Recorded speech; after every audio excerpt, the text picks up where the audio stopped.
10 tahun Piklok rilis ini atau Guru Maksa Cokroaminoto.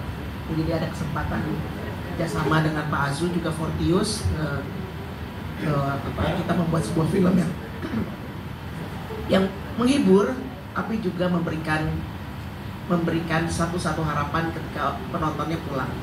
Jadi penonton pulang membawa sesuatu lah. Bahwa film ini mencoba memberikan sesuatu, misalnya jangan takutlah ngambil keputusan, berani mengambil keputusan. Ya, Him ya. Nah, Him. Nah, berani ngambil keputusan katanya. Ya, kadang-kadang walaupun memang berat gitu, kita dihadapkan beberapa pilihan, ya. Tapi kalau kadang-kadang pilihan itu menyangkut orang banyak. Kadang-kadang mungkin itu menyangkut keluarga, tapi bahwa ada hal-hal yang memang ya udahlah, beranilah ngambil resiko, diputuskan, harus putus. Alam itu suka misterius, banyak rahasia yang gak ketebak, banyak banget yang gue gak tahu tentang dia, kehidupannya, tentang keluarganya. Sekian lama, meskipun sebenarnya saya tetap produksi ya, cuman memang bukan untuk cerita layar lebar panjang gitu. Jadi kemudian ya ini sebuah momentum juga buat saya, karena setelah ya kebetulan concern saya banyak di perfilmannya juga, dan kemudian memang kayaknya udah momentumnya nih. Meskipun udah nggak muda, saya kayaknya harus balik lagi menjadi pendongeng. Gitu, kira-kira gitulah.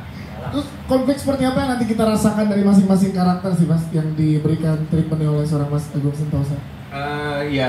Film Sampai Nanti Hana ini sebenarnya yang menarik bagi saya ketika kita di awal sekali mendevelop cerita atau melihat ceritanya.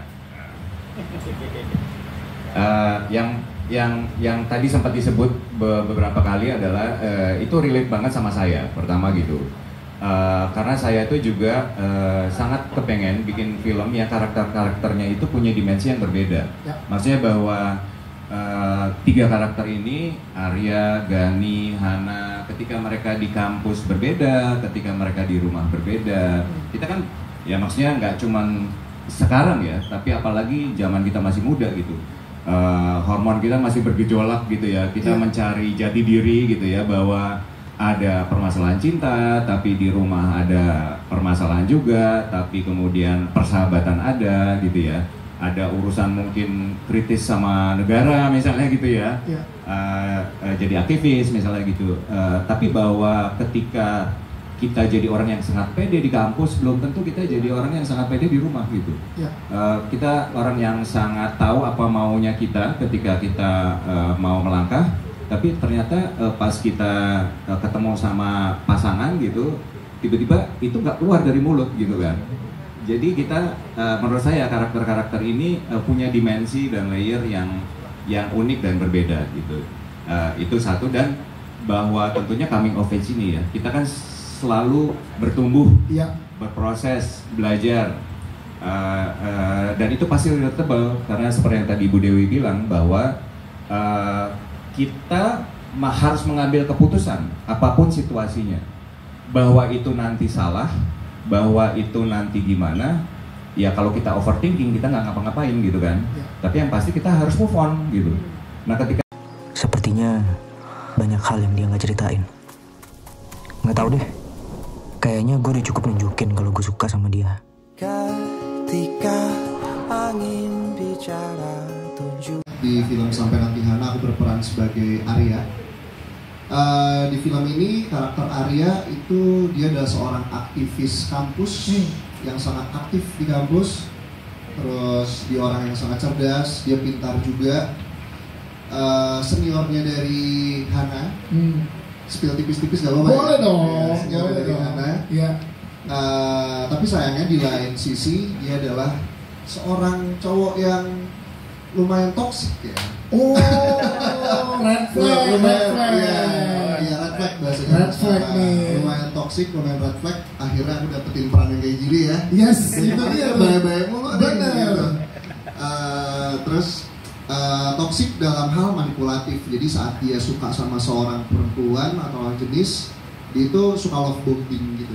Love bombing, jadi kayak ngejar sampai dapet nih. Nah tapi pas dapet ternyata ya begitulah, muncullah sifat-sifat aslinya yang emang selama ini dia tutupin, dia kubur dalam-dalam. Saat udah dapet baru dikeluarin tuh semuanya. Gitu sih kurang lebih ya. Menarik.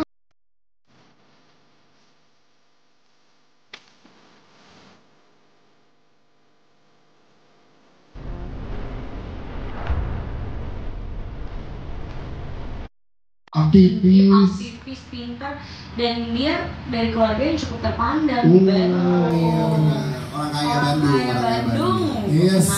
Tapi ternyata jadi menarik akan melihat gimana Ibrahim Rishad menjadi cowok red flag. Karena kita biasa nonton di layar lebar bye-bye, ada green flag aja gitu ya. Berarti kalau lu red flag, Bio gimana? Coba kita ngobrol sama Bio. Dia black, saking ngerasnya black. Udah Black dia. Ini mic-nya udah ada warnanya. pasangan yang merah. Karakter lu berarti gimana yang bisa dijelaskan ke teman-teman media, Bi? Halo, pagi. Permisi. Saya Bio, berperan sebagai Gani. Kalau yang belum tahu atau yang baru datang, pemirsa di luar sana. Kita lagi ngomongin film Sampai Nanti Hana. Menurut saya, Bio, film ini sebenarnya bercerita tentang cinta yang tidak selalu setuju dengan waktu, atau kebalikannya, waktu juga tidak pernah sepakat sama cinta. Jadi kita nih sebenarnya semua ngerasain itu, tentang ngomongin relasi atau relevansi. Kita semua pasti pernah belajar bagaimana cinta itu kadang-kadang tidak bersahabat dengan waktu gitu. Jadi Gani sendiri sangat merasakan bagaimana cinta yang bertengkar dengan waktu, dan dia memperjuangkan cinta daripada waktunya sendiri gitu. Lebih lengkapnya nanti lihat di Wikipedia.